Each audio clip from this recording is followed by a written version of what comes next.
하나님의 말씀 함께 받겠습니다. 오늘 우리에게 주시는 하나님의 말씀은 누가복음 1장 46절부터 56절까지 말씀입니다. 신약성경 88면에 있습니다. 누가복음 1장 46절에서 56절까지 말씀입니다. 교독해서 읽도록 하겠습니다. 마리아가 이르되 내 영혼이 주를 찬양하며 내 마음이 하나님 내 구주를 기뻐하였음은 그의 여종의 비천함을 돌보셨음이라. 보라, 이제 후로는 만세의 나를 복이 있다 일컬으리로다. 능하시니가 큰 일을 내게 행하셨으니 그 이름이 거룩하시며 극률하심이 두려워하는 자에게 대대로 이르는도다. 그의 팔을 생각이 교만한 자를 흩으셨고 권세 있는 자를 그 위에서 내리치셨으며 비천한 자를 높이셨고 줄이는 자를 좋은 것으로 배불리셨으며 부자는 빈손으로 보내셨도다. 그 종 이스라엘을 도우사 긍휼히 여기시고 기억하시되 우리 조상에게 말씀하신 것과 같이 아브라함과 그 자손에게 영원히 하시리로다 하니라. 함께요. 마리아가 석 달쯤 함께 있다가 집으로 돌아가니라. 아멘. 오늘 말씀을 바탕으로 마리아의 노래라는 제목으로 하나님의 말씀을 나누길 원합니다. 성탄절이 얼마 안 남았습니다. 오늘 12월 22일이니까 3일 정도 남았네요. 성탄절은 우리에게 이제 뜻깊은, 특별히 우리 크리스천들에게 뜻깊은 날이죠. 주님께서 인간의 몸을 입고 이 땅에 오신 성육신하신 사건이라고 부릅니다. 이 성육신한 사건이 하나님의 구원 계획에 있어 정말 중요한 사건이 되겠죠. 하나님의 구원 사역에 포문을 열었던, 실제적으로 실행이 되었던 그 성육신이기 때문에 그렇습니다. 하나님이신 그분이, 하나님의 아들이신 분이 인간의 몸을 입고 이 땅에 오신 것, 우리는 이것을 성도니까 당연히 믿습니다. 그렇죠? 성육신하신 사건을 믿죠. 하나님의 아들이 인간의 몸을 입고 이 땅에 오신 것을 믿습니다. 무엇을 근거로 믿는지 제가 물어보고 싶습니다. 무엇을 근거로 우리는 성육신하는 사건을 믿습니까? 성경을 근거로 믿습니다. 우리는 성경을 통해서 그것을 들었고 그 말씀과 그 진리를 받아들였고요. 그래서 성경 하나님의 말씀을 근거로 하나님의 아들이 성육신한 사건을 믿습니다. 사실 우리는 예수님을 성육신한 모습을 직접 본 적도 없고요. 실제로 만난 적이 없어요. 그렇죠? 하지만 말씀에 기록되어 있기 때문에 본 적은 없지만, 만난 적은 없지만 그것을 믿습니다. 이런 면에서 볼 때요, 예수님의 성육신을 보다 확실하게, 우리보다는 보다 확실하게 말할 수 있는 부류가 있는 것 같아요. 누구가 될까요? 예수님을 직접 봤던 그 당시 사람들입니다. 2000년 전에 이 땅에 예수님이 오셨을 그 당시에 유대 지역의 사람들은 예수님을 직접 봤습니다. 예수님이 어떻게 생겼는지 봤을 거고요. 예수님의 키가 어느 정도인지, 목소리가 어떤지 봤습니다. 분명히 봤어요.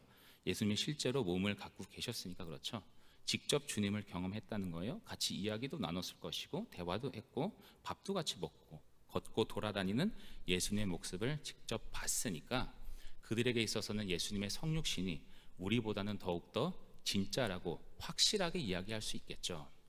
그런데 이 유대 지역에서 예수님과 함께 생활하고 봤던 사람들보다 더 확실하게 주님의 성육신을 경험한 사람들이 있습니다. 바로 예수님의 가족들입니다. 예수님의 가족들은 예수님을 본 것 이상으로 같이 생활을 했습니다. 잠도 같이 자고 밥도 같이 먹고 어찌 보면 화장실 가는 모습, 생리적인 모습도 다 봤을 겁니다. 가족이니까 그렇죠. 그들은 확실하게 주장할 수 있습니다. 하나님의 아들이신 그분이 인간의 몸을 입고 이 땅에 왔다는 사실을 확실하게 말할 거예요. 가족 중에서 정말 더 분명하게, 정말 확실하게 말할 수 있는 자가 오늘 본문에 등장합니다. 마리아죠. 마리아는 육신의 엄마입니다. 예수님을 직접 잉태했고 출산한 자입니다. 마리아는 예수님의 성육신을 피부로 직접 체험한 자죠. 결코 마리아는 성육신을 부정할 수 없을 겁니다. 왜냐하면 자신의 몸에서 벌어진 일이니까요.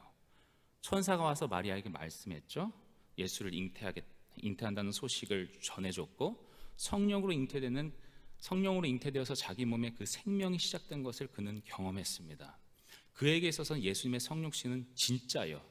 책을 읽어서 본 것도 아니고 예수님을 만나서 멀리 본 정도도 아니고 그 이상 예수님의 몸 그 자체라고 볼 수 있겠죠. 엄마니까. 실제적인 체감이었습니다. 그래서 예수님을 육신적으로는 가장 잘 아는 사람이 마리아였다고 생각할 수 있겠죠. 어떤 사람들은요, 이 마리아의 몸에 예수님이 성령으로 잉태된 이 사건을 그냥 마리아의 몸을 빌린 것 아니냐 이렇게 생각하는 자가 있습니다. 그러니까 태라는 것이 그냥 예수님이 통과하는 그냥 관 정도로 해서 예수님이 이 땅에 오긴 와야 되는데 어떤 몸이 필요하긴 하니까 마리아를 택했고 그의 태만을 그냥 도구로서 그 공간만 빌린 것 아니냐. 그래서 거기서 자라고 여러 가지는 그냥 예수님이 알아서 하신 것이고 그냥 마리아의 몸만 빌린 것 아니냐라고 생각하는 사람도 있는데 절대 그렇지 않습니다. 마리아의 그 자궁의 임신이 된 그 모든 과정에 철저하게 생명의 역사가 우리와 동일하게 일어났습니다. 잉태되었을 때 탯줄도 있었고요, 양수도 있었다는 겁니다. 예수님께서 성육신하셨다는 뜻은요, 인간의 생사의 모든 과정을 동일하게 겪으셨다는 말입니다. 태아로서 엄마의 영양분을 공급받았고요, 그 속에서 보호받고 자란 거라는 겁니다. 우리의 그 태아의 모습과 동일하다는 거예요. 우리의 인간의 모습과 동일해요. 잉태하면서 점점 자라면서 태아의 조직이 구성되고 인체 기관도 형성되고 감각 체계도 정립되고 그렇게 겉모습이 사람다워지면서 점점 자라는 것, 이 모든 변화를 예수님이신 그분도 동일하게 겪었다는 말입니다. 그래서 마리아가요, 자기 몸속에 예수님을 잉태하신 이 성육신한 것, 하나님의 아들이 내 몸속에 있다는 것을 정말로 온전하게 느꼈던 겁니다. 그에게는 그것이 너무나도 생생하고 사실적이었고 적나라했습니다. 하나님의 아들이 내 몸속에 있다는 것 말입니다. 그것이 너무나도 감격적이고 북받쳐 올라서 그는 노래할 수밖에 없었고 찬양할 수밖에 없었던 겁니다. 도저히 말도 안 되는 그 하나님의 아들이 내 몸속에서 진짜 자라고 있으니 말입니다. 그 찬양이 오늘 본문에 나오는 것이고요. 그런데 이 찬양을 하는 이 마리아에게 있어서 그와 함께하던 자가 있었어요. 마리아가 단독으로 찬양한 것은 아니고 마리아와 함께 있던 사람이 있는데 그게 엘리사벳이라는 사람이에요. 마리아의 친척이라고 소개되고 있습니다. 이 엘리사벳과 마리아가 얼마나 함께 있었냐, 56절 끝에 나오는데요, 마지막에 읽었던 56절에 보시면요, 마리아가 석 달쯤 함께 있다가 집으로 돌아가니라 이렇게 말씀하고 있어요. 엘리사벳이 친척이었고 엘리사벳은 세례 요한을 잉태한 자였습니다. 예수님보다 6개월 먼저 잉태되는 것이고요.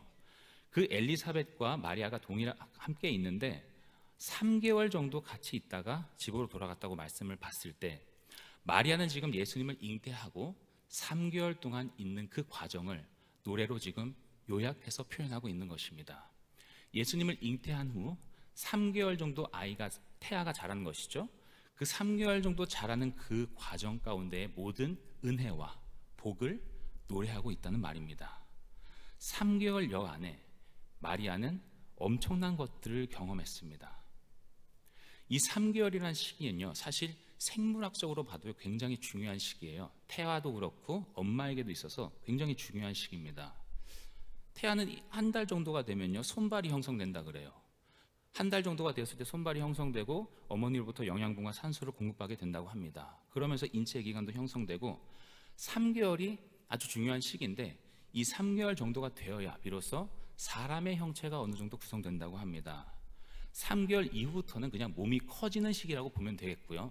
3개월 전이 바로 모든 것이 갖춰지는 아주 중요한 시기라는 것이죠. 그래서 생물학적으로 3개월까지를 임신 초기로 분류한다는 겁니다. 이때요, 이 3개월까지 이 태아와 이 엄마는요, 그 끈이 굉장히 두터워지는 시기입니다. 한 달 정도가 됐을 때, 임신 한 달 정도가 됐을 때는 사실 엄마는 뱃속에 아기가 있다는 것을 피부적으로는 감지하지 못한다고 합니다. 제가 경험한 건 아니지만 그렇다고 해요. 한 달 정도가 되었을 때 아직 모른대요, 임신했을 때. 근데 2개월 정도가 되면요, 어느 정도 감지가 되고 입덧이 하기 시작한대요. 그래서 이제 아이가 있다는 것을 느끼기 시작하고 3개월이 되면 태아의 심장 소리가 들릴 수 있고 사람의 온전한 모습이 갖춰진 그 인격체로서 엄마 뱃속에서 함께 살아간다는 것을 경험하는 것이죠. 이 시기가 계속 지나가면 지나갈수록 엄마와 아이는 점점 하나가 되어간다는 것을 느끼기 시작합니다. 처음에는 몰랐지만 내 몸속에 있는 이 아이와 엄마는 하나가 되어 간다는 거예요. 이 생물학적인 그 시간 순서와 동일하게 마리아는 예수님을 잉태하면서 시간이 지나면 지남에 따라 이 성육신하신 그 예수 그리스도의 그 은혜가, 그 영적인 것이 더욱더 분명하게 그에게 와닿았습니다. 그것이 오늘 마리아의 노래 속에 담겨 있는 것이에요. 성육신이 정말로 그녀에게 어떤 의미였는지, 뱃속에서 그 아기 예수가 점점 자랄 때 하나님의 아들이 내 태중에 자란다는 것이 어떤 의미였는지 이 찬양 속에 담겨 있다는 거예요. 하나님의 아들이 자기 뱃속에서 생명으로 시작된 것을 마리아는 가장 먼저 고백한 것이 이런 표현이 나옵니다. 48절에 나오죠. 가장 먼저 이렇게 고백했어요. 48절 함께 읽어봤으면 좋겠습니다. 시작. 그의 여종의 비천함을 돌보셨음이라. 보라, 이제 후로는 만세의 날을 복이 있다 일컬으리로다. 아멘. 하나님의 아들이 자기 뱃속에서 가장 생명으로 시작된 그 시점에 가장 먼저 고백한 것은 자신을 비천한 자라고 고백했다는 뜻입니다. 비천하다는 것은요, 하인이라는 겁니다. 아주 낮은 자로 자신을 칭한 거예요. 이 비천하다라는 같은 단어가요, 사도행전 8장 33절에 등장하는데 굴욕이라는 단어로 쓰여졌습니다. 똑같은 뜻으로 쓰여진 것이. 이 사도행전에서 굴욕이라는 단어는 예수님께서 도살장으로 끌려가는 양으로 비유할 때 굴욕이라는 굴욕을 당했다, 그 표현에서의 굴욕입니다. 그 비천함입니다. 예수님께서 도살장으로 끌려가는 양으로서의 굴욕감이 지금 마리아에게는 비천함, 똑같은 감정으로 지금 표현하고 있다는 것이에요. 하나님이신 그분이 인간에 의해 죽임을 당하고 모욕을 당하는 이런 하극상은 정말 세상 어디에도 없죠. 그 범접할 수 없는 하나님이신 그분께 이 피조물이 굴욕을 시켜줬는데, 이 정도의 그 엄청난 고통과 고난이 지금 마리아에게 비천함이라는 단어로 표현되고 있다는 겁니다. 마리아는 도대체 무엇 때문에 자신을 이렇게 평가절하시키는 걸까요? 그렇게 마리아가 못난 사람입니까? 마리아는요, 신분적으로 보면 아까도 엘리사벳의 친족이라 그랬죠? 엘리사벳은 제사장 집안입니다. 제사장 계열의 집안과 친척으로 있었던 마리아이고요. 그리고 마리아의 남편 요셉이라는 자도 유다 지파의 다윗의 혈통입니다. 그렇게 천하진 않는 존재라는 거예요.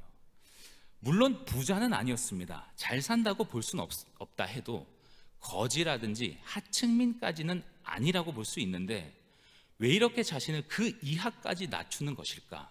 왜 자신을 그렇게까지 비천한 자라고 지금 겸손하게 표현하고 있을까? 그 이유가 49절 말씀에 등장합니다. 49절에 보시면 이렇게 기록되어 있죠. 능하신 이가 큰 일을 내게 행하셨으니 그 이름이 거룩하시며. 큰 일을 나에게 행하셨기 때문에 마리아는 자신을 비천하다고 표현하고 있습니다. 큰 일이 너무 크게 나에게 다가오니까 그 큰 일과 상대적으로 내 자신을 볼 때 비천한 자라고 여긴다는 겁니다. 이것은요, 우리의 존재를 어떻게 깨닫게 됐는지 그 과정의 원리를 알려줘요. 여러분들은 자신이 왜 죄인이라고 생각합니까? 내가 왜 죄인입니까? 죄를 지어서 죄인입니까? 범죄 경력으로 내가 죄인임을 입증한 겁니까? 더러운 생각이 있어서 남과 비교할 때 내가 더 더러운 것 같아서 마음이 더 추잡하니까 죄인입니까? 죄인이라고 인정하는 것은 죄인 그 자체로서 인정하는 것이 아닙니다. 죄인은 스스로 인정되는 것이 아니에요. 성경에는 죄를 어떻게 표현하냐면 어둠으로 비유합니다. 어둠이 무엇인지 확실하게 아는 방법은 무엇일까요? 빛을 비추면 압니다. 빛을 비추면 어둠이 드러나게 되는 것이에요. 어둠 그 자체는 자신이 얼마나 어두운지 모릅니다. 빛이 비춰져야 비로소 내가 이렇게 어두웠던가를 드러나게 되는 것이죠. 깜깜한 방에, 더러운 방에와 깜깜할 때는 아무것도 모릅니다. 그곳에 뭐가 있는지. 하지만 빛이 비추는 순간 쥐가 들락날락거리고 온갖 오물들이 있고 그 모습을 볼 때 더러운 방이었다는 것을 알게 되는 것처럼, 우리의 마음과 우리의 모든 것, 우리의 생각이 더럽다는 죄인이라는 그 고백은 빛이 비춰져야 드러나서 알게 된 겁니다. 주님께서 큰 일을 행하셨다는 그 마리아의 그 행하심이 있었기에 마리아는 그 큰 일을 받고 자신을 돌아보며 비천한 존재라고 지금 여긴 것입니다. 빛이 비춰져야 그것과 대비하여 내가 얼마나 어두운지를 알게 된 건 말입니다. 이것이 마리아의 속에서 일어났던 거예요. 어찌 저같이 연약한 자? 왜 그렇습니까? 너무 큰 은혜를 받았거든요. 내가 이것을 가늠할 수 없는, 이해할 수 없는 이 큰 은혜가 오니 비천하기 그지없는 겁니다. 자신이 어찌 나같이 이렇게 연약한 자에게, 이 여종에게, 하인 같은 자에게, 이 굴욕적인 자에게 하나님은 이렇게 큰 은혜를 나에게 베푸신 것입니까? 이 고백이 나왔던 거예요. 우리에게 예수 생명이 오면 바로 이 과정을 겪게 되는 것입니다. 그 큰 은혜가 오면, 강력한 빛이 나에게 비춰지면 내 속이 훤히 드러나게 됩니다. 예수의 밝은 빛에 대비하여 내가 얼마나 어두운 자인지가 드러나게 됩니다. 나의 죄성이 드러나요. 나의 연약함이 드러나요. 나의 추악함이 드러나요.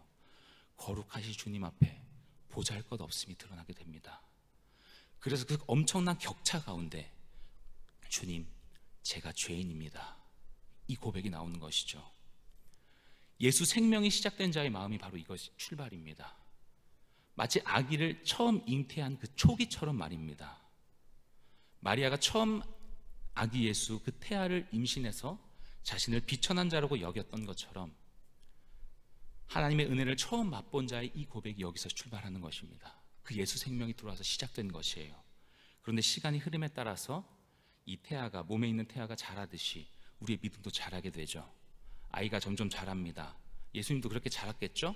기관이 형성되고 뼈도 만들어질 것이고 엄마의 관도 연결되고 영양분도 들어가고 더 엄마와 하나가 되는 과정을 겪게 됩니다.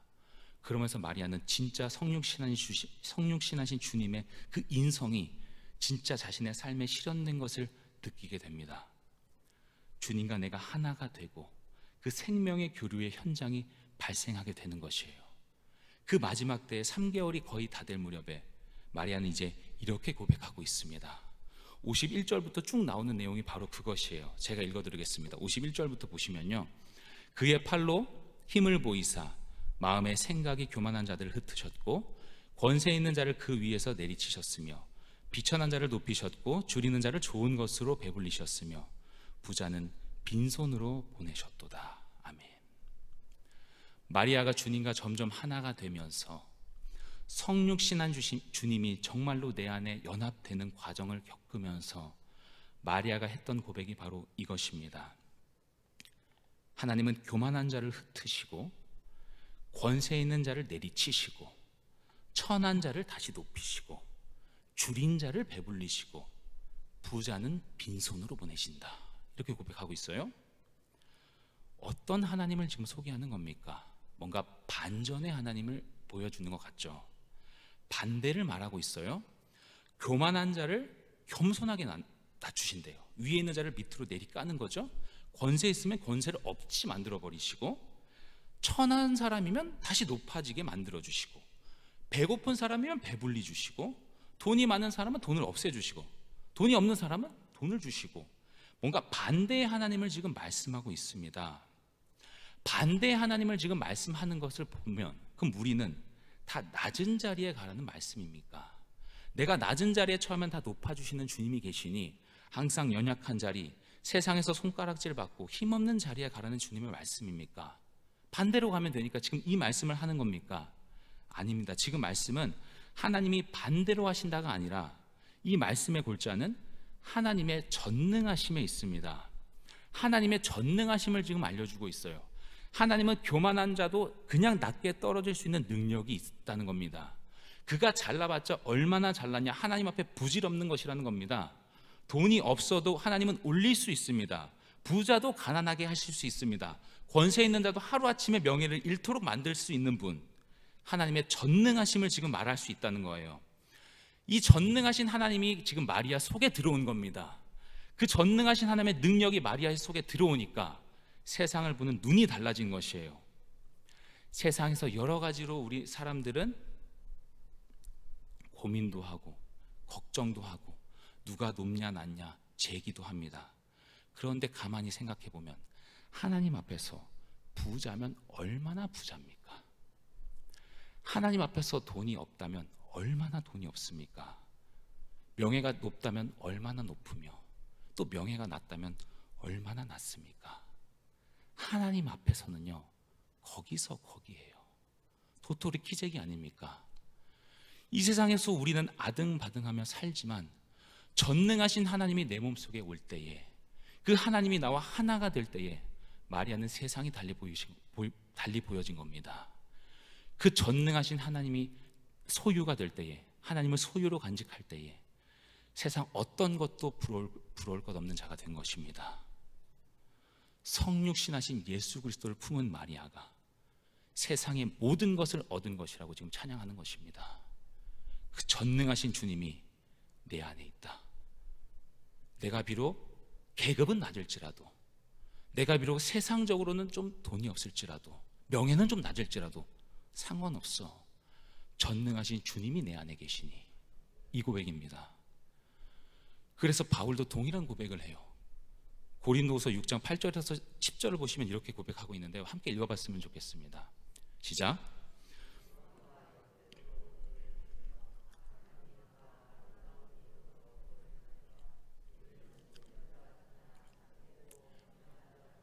유명한 자요, 죽은 자 같으나 보라, 우리가 살아있고 징계를 받은 자 같으나 죽임을 당하지 아니하고, 근심하는 자 같으나 항상 기뻐하고, 가난한 자 같으나 많은 사람을 부유하게 하고, 아무것도 없는 자 같으나 모든 것을 가진 자로다. 아멘. 바울은 이걸 알았어요. 내가 비록 질그릇이지만 이 질그릇 안에 보배가 담아져 있을 때 모든 것을 가졌다는 것을 고백한 것입니다. 내가 세상적으로 볼 때는 좀 초라하지만, 내가 세상적으로 볼 때는 좀 고민도 있고 근심하는 자 같지만, 주님이 내 안에 계시기에 나는 기뻐하는 자다. 난 세상적으로 볼 때는 좀 없는 자 같지만 주님이 계시기에 모든 것을 가진 자다. 마리아의 이 고백과 동일한 고백을 하고 있는 거예요. 전능하신 하나님을 소유하게 되면 모든 것이 달라지게 됩니다. 거기에서 역전이 일어나게 되는 것이에요. 세상 사람들이 모르는 그 평안과 복이 거기에 서 있습니다. 우리가 주님을 만난 이유가 바로 거기에 있지 않습니까? 천국을 소유한 자, 내세가 분명한 자, 영원을 소유한 자, 여기에서 모든 것이 달라집니다. 거기에 진정한 평안이 있고, 거기에 진정한 기쁨이 있고, 이 세상을 살아가는 완전한 힘이 거기에 있습니다. 내가 비록 또 한 번 넘어질 수 있지만 다시 한번 내 안에 주님이 계시는 확신을 가지고 이 땅에 오신 주님의 그 성육신을 내가 다시 한번 믿음으로 고백하며, 마리아가 잉태한 주님을 고백했던 것처럼 주님 내 안에서 역사하여 주옵소서. 이 성탄절에 주님과 온전히 하나 되는 그 연합의 은혜가 있기를 소망합니다.